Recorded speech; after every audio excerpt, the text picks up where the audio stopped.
Hi అండి అందరికీ.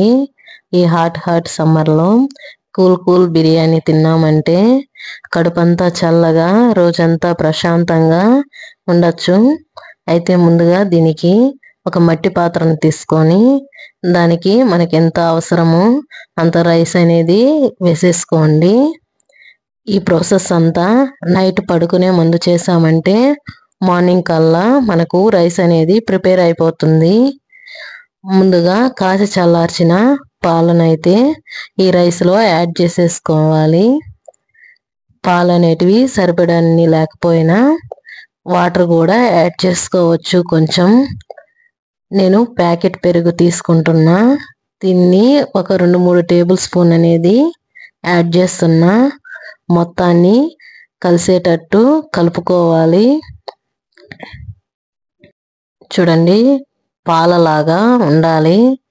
కొంచెం పలచగా ఉన్నాయంటే మార్నింగ్ అంతా గడ్డగా పేరుకుంటాయి. ఇది మార్నింగ్ అంతా గడ్డగా పెరుగు తోడుకున్నట్టు అయిపోతుంది.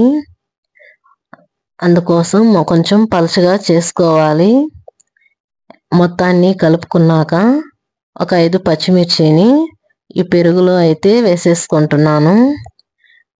కొందరు ఆనియన్స్ కూడా వేసుకుంటారు, కానీ ఆనియన్స్ అనేటివి నైట్ వేసే దానికన్నా మార్నింగ్ టైంలో వేస్తే చాలా ఫ్రెష్గా ఉంటాయి.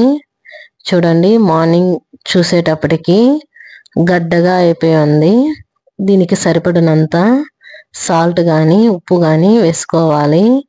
ఈ గడ్డని అలాగే తీయకుండా వాటర్ అనేది యాడ్ చేసుకోవడం వల్ల రైస్ అనేది కొంచెం లూజ్ అవుతుంది.